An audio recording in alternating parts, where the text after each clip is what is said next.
Hey everybody, it's Seth Jones, editor-in-chief of Golf to Magazine. I'm doing another one of the Legends interviews presented in partnership with our friends at Anuvia and Audubon. For this edition, I'm very excited to be joined by my old friend. He is the director of golf course grounds and management at Pinehurst Resort and Country Club, and he also has the nickname of Turf's most interesting man. It's my pleasure to welcome Bob Farren. Bob, thanks so much for taking the time to chat with me today. It's good to see you. Oh, Seth. It's great to see you, Seth, and look forward to visiting with you, son. Good, good. So just first off, just tell me, what are things like at Pinehurst Resort? How's everybody doing?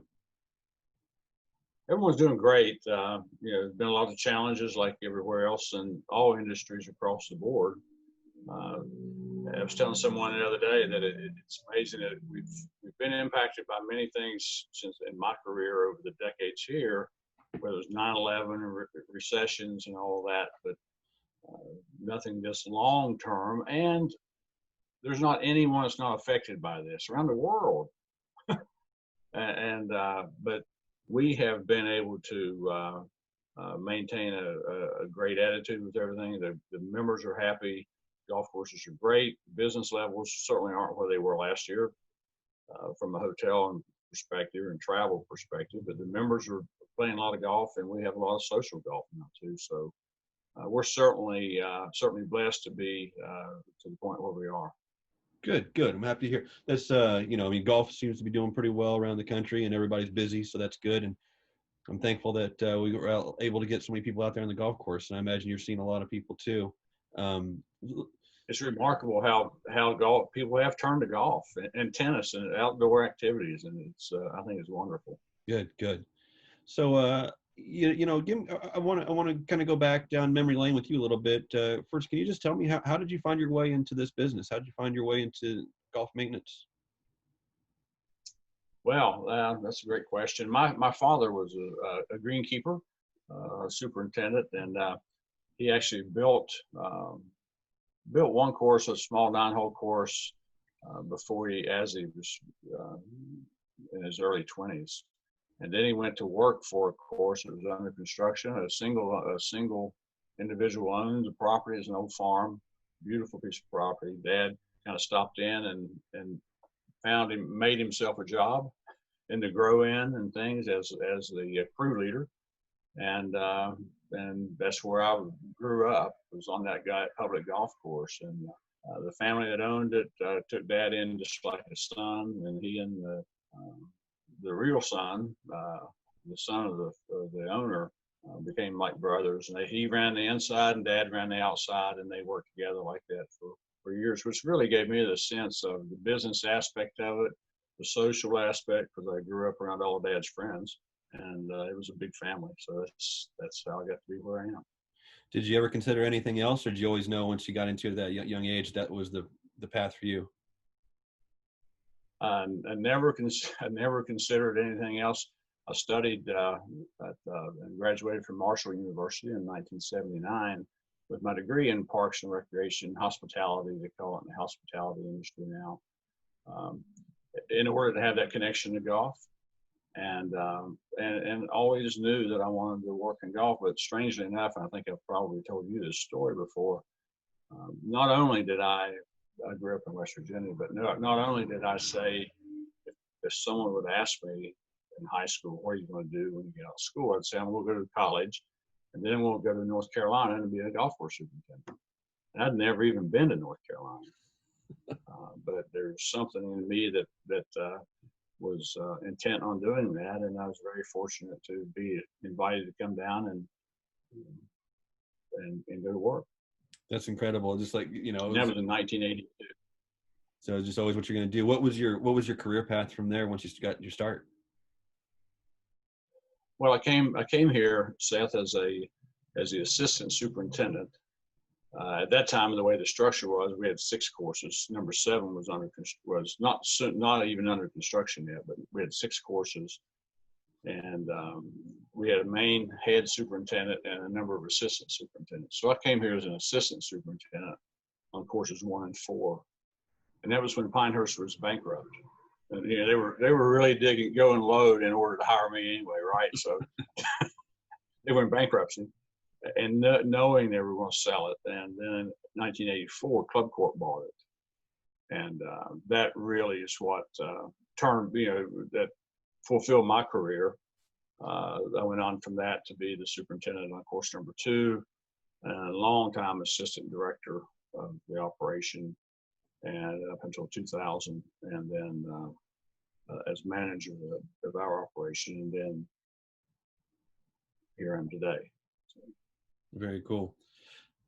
It's been a long, just looking at, we did something in the magazine recently celebrating the 40th anniversary of Caddyshack, and one of my sources in that story I've been there and done that.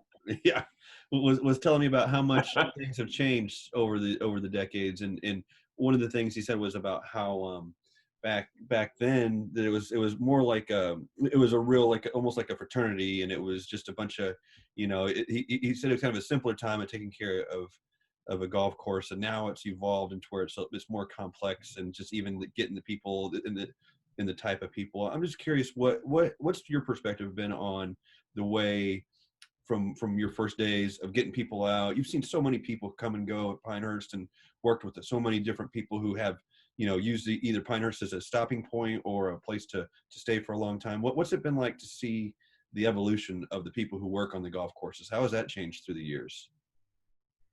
Well, you mentioned Caddyshack, which makes me look back on when I was in my childhood and high school days. My dad running the outside operation, he ran it with a bunch of kids. It was a public golf course, and we had volunteers that would come out that wanted to play free golf that would help aerify the green. So it was a big family and a lot of fun.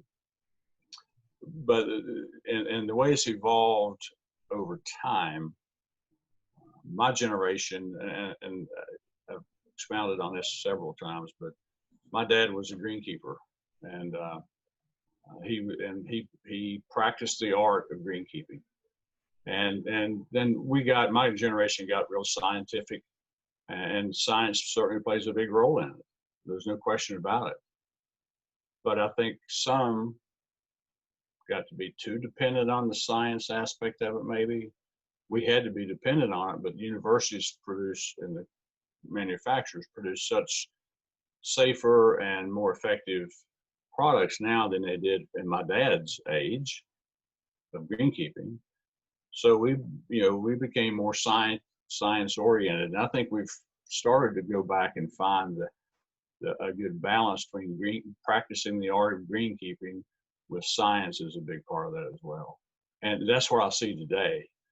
I think the young folks that have the best career potential now have the right science balance, but they also have the logic and practical aspects of soil and texture, and maintaining, cultivation, maintaining surfaces, and that separates them, I think, from the guy that's just involved in the science. We have the tools now to measure moisture, but you still have to know what's dry and what's not dry. What's the benefits of it being so dry? So I think there's a good balance there.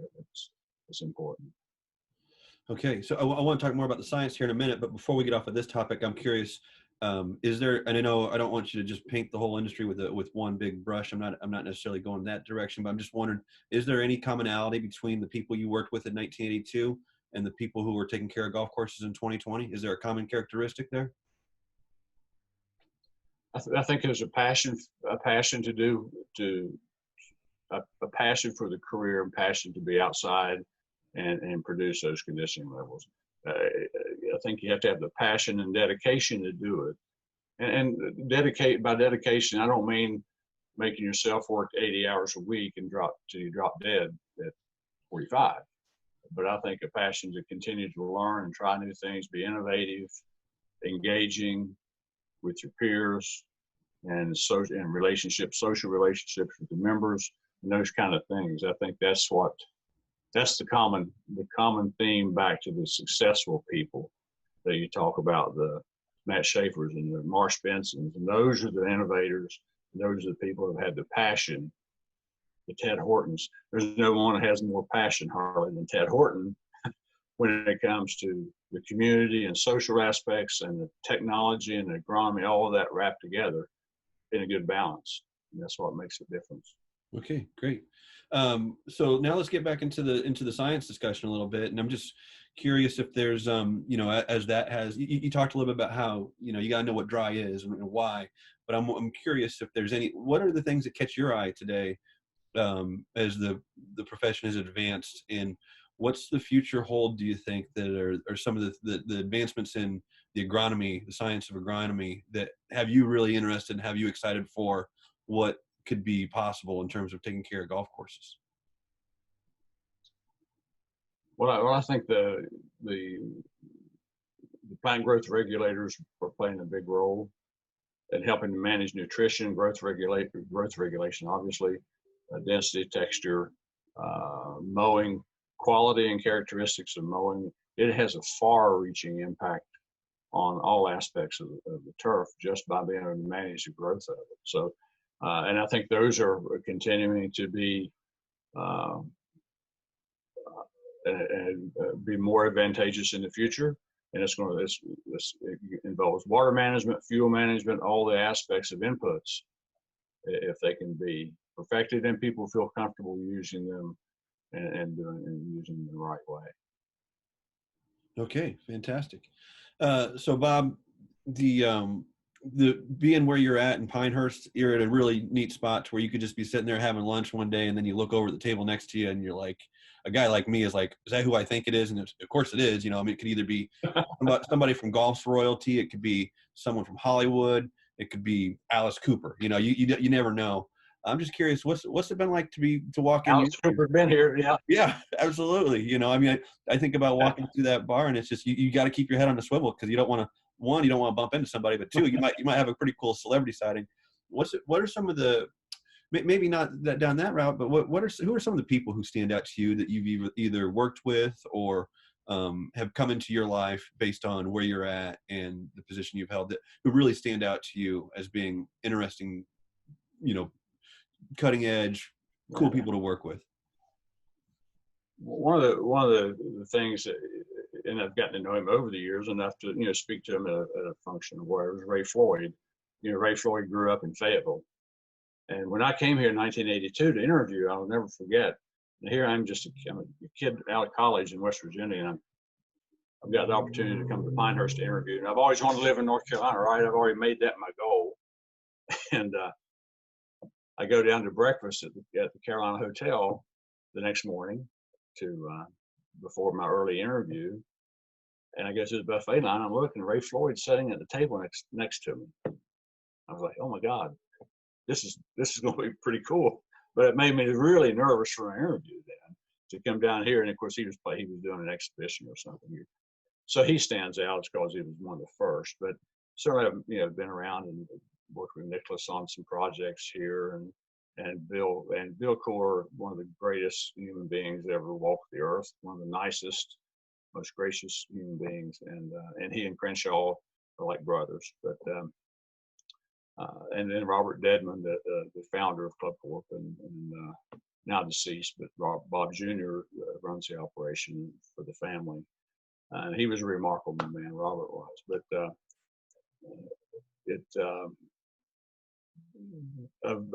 I'm able to be around so many different people in the community, not necessarily celebrities, not in the golf industry people, but our communities, we're located close to Fort Bragg, so there's a big military presence here, both retired and active. And to be around the people that are here that are World War II veterans, great patriots.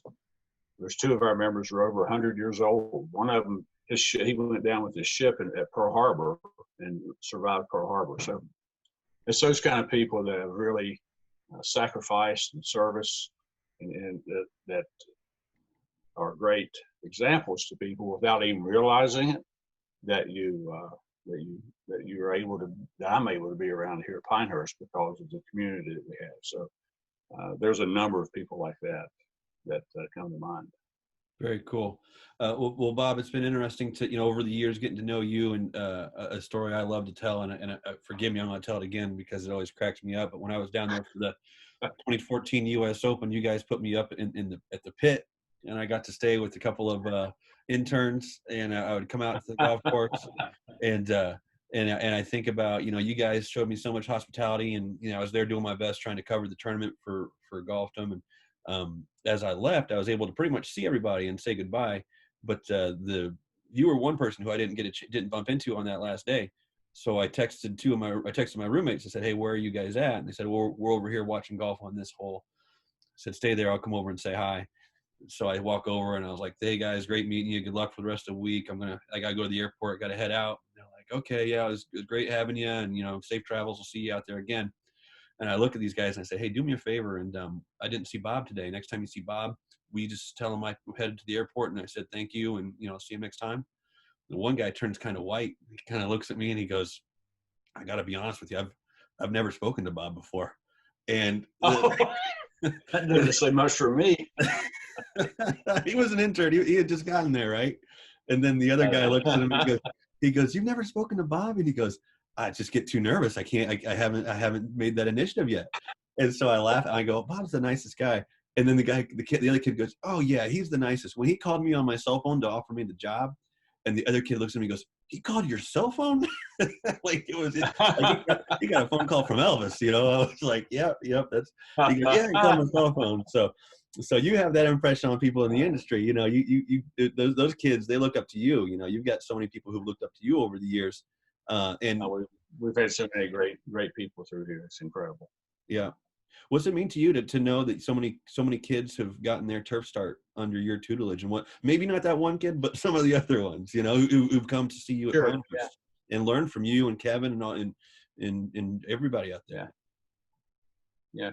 It's wonderful, Seth. I mean, even whether they've been here and moved on, or they've been here and they're still here, the ones that are still here that have decided to make this home, the community itself has kept them here and certainly working here. But, Kevin Robinson, Jeff Hill, I mean, they've been here 25 and 30 years, some of them.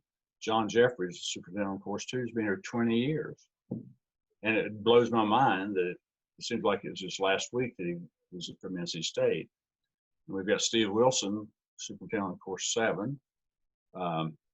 He's been here 20 plus years, came here from on his visa from England. Mm-hmm. And he's married with children and still here.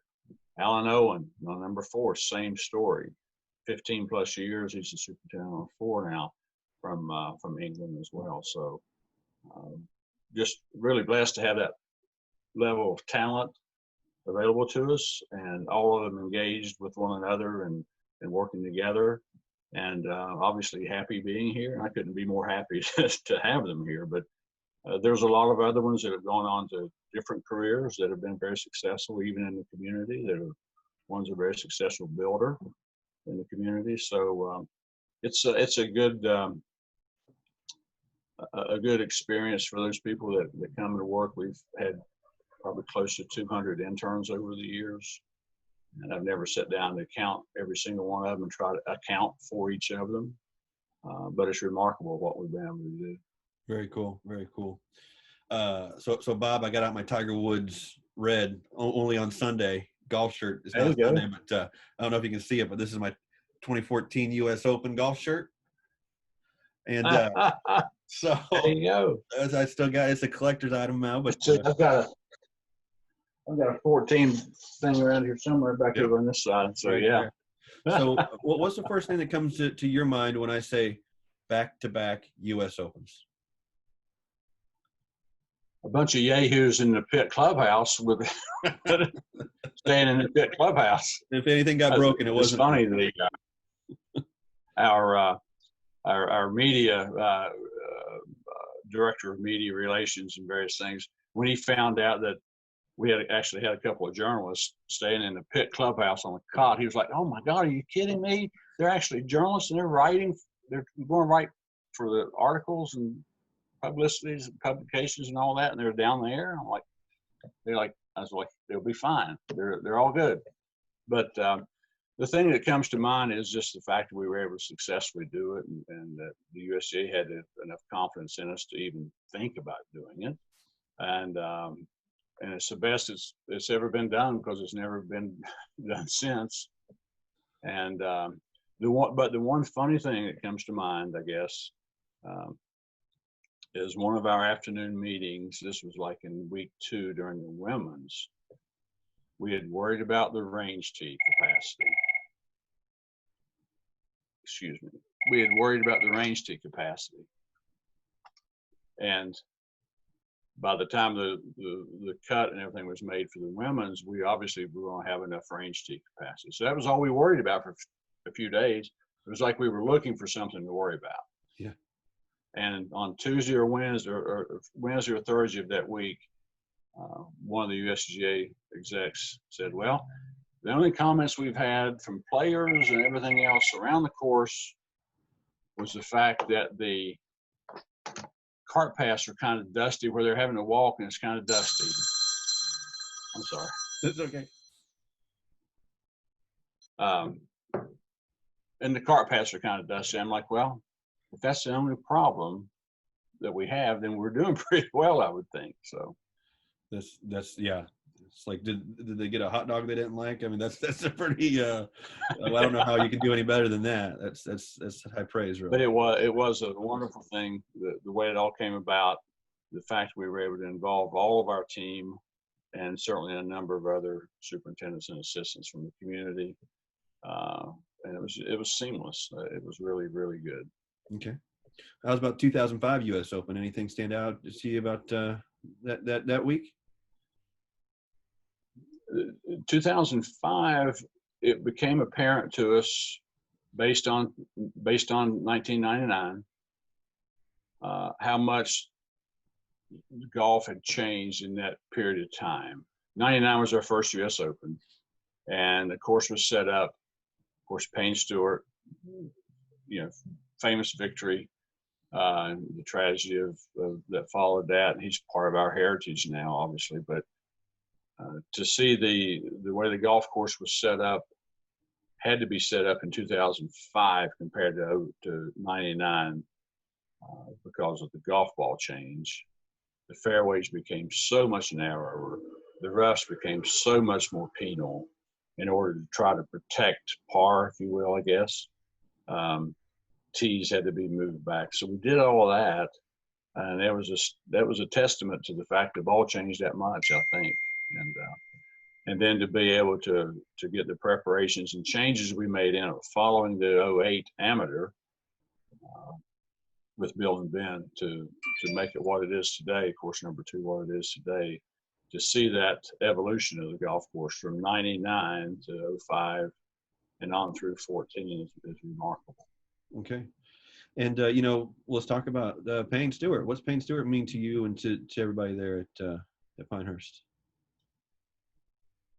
Well, he's, like I say, he's part of our heritage, certainly in our family.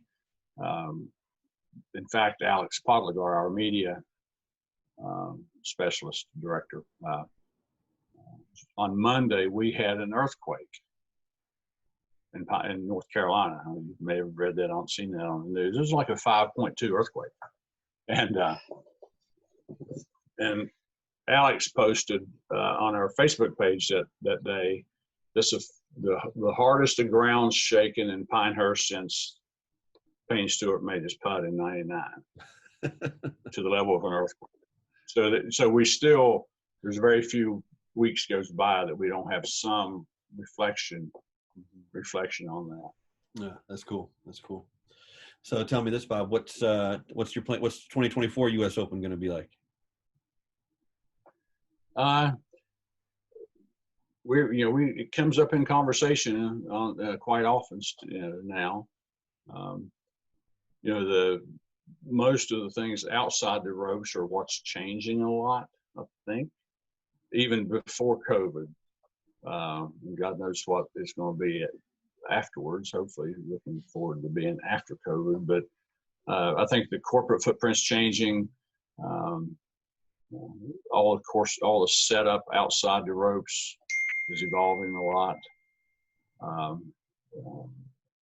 But inside the ropes, I don't see a great deal of change in the golf course itself. Now, we will have Bermuda greens in 24 compared to the bent greens that we had in 14. That's certainly a difference, but the conditioning levels, the firmness, and the pace of the greens in 14 were such that we can achieve those, I think, I wouldn't say with less effort, but we can achieve those for 24. I would take those same numbers that we had in 14 and play them in 24 and be fine. I mean, it would be good. So, Good. Obviously, in 24, we won't be doing the back-to-back. Yeah. I don't think. Things Yeah. can always change. Yeah. In fact, I jokingly made a pitch. I thought John Jeffries and Kevin were going to strangle me when all these things started happening around all the majors being moved to the fall and trying to consolidate things. They played, Muirfield Village 2 weeks in a row. The PGA did.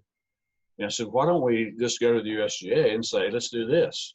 Let's play this in a period of 4 weeks. Let's play the women's amateur, the men's amateur, the women's open, and the men's open. Just have all the USGA events here in 4 weeks, all of them together, and make it put it in a bubble. And it sounds funny, but it would work. The bubble. That's the thing. That's what the NBA is doing. The bubble. You were early adopter of the bubble. Exactly. Come to Bob's house. Pinehurst bubble. They can even come to your house and grill some burgers for them after the tournament's over. Yeah. So what's your future hold? What's your plans for the long term? Well, we've got again. I'm looking forward to the 24 U.S. Open and make a determination as I go into that about what retirement might look like and how good I would be at retirement. I don't know that I'd be real good at it right now because I still have too much I want to do, and I think I have, and I really try to promote and coach our guys, superintendents and assistants and others, on a good work-life balance. And I think that's something that we're different now than we were a generation ago.